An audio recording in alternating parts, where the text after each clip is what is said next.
Hi dears, plus one റീവാലുവേഷനുമായി സംബന്ധിച്ച് 2 ഡൗട്ടുകളാണ് ഇന്ന് ഈ വീഡിയോയിൽ കൂടെ ചർച്ച ചെയ്യാൻ പോകുന്നത്.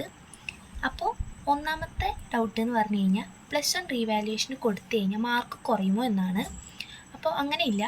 നിങ്ങളിപ്പോൾ എഴുതിയെടുത്തൊരു മാർക്ക് ഉണ്ടാവുമല്ലോ, ഇപ്പോൾ 50-ൽ ഒരു 45 നിങ്ങൾക്ക് എഴുതി കിട്ടുകയാണെങ്കിൽ ഇനി റീവാലുവേഷന് കൊടുത്തിട്ട് അതൊരു 40-ക്ക് കുറയുകയാണെങ്കിൽ നമുക്ക് ആ ഏറ്റവും കൂടിയ മാർക്കാണ് കൺസിഡർ ചെയ്യുക, ഒരിക്കലും കുറഞ്ഞ മാർക്ക് അവിടെ എടുക്കുന്നതല്ല.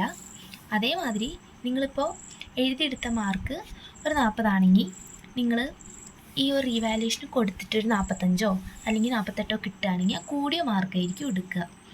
ഒരിക്കലും കുറഞ്ഞ മാർക്ക് ഇവിടെ കൺസിഡർ ചെയ്യില്ല. ഇനിയിപ്പോൾ അഥവാ കുറഞ്ഞെങ്കിൽ നിങ്ങൾ മുന്നേ എത്രയാണോ നിങ്ങൾക്ക് കിട്ടിയ മാർക്ക് ആ മാർക്കായിരിക്കും എടുക്കുക.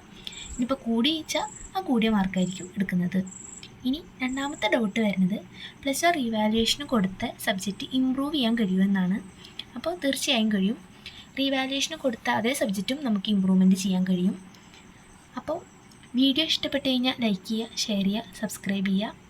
പിന്നെ എന്തെങ്കിലും ഡൗട്ട് ഉണ്ടെങ്കിൽ കമൻറ്റ് വഴിയോ അല്ലെങ്കിൽ വാട്സപ്പ് ഗ്രൂപ്പിൽ ജോയിൻ ചെയ്തോ ചോദിക്കാവുന്നതാണ്. Thank you for watching.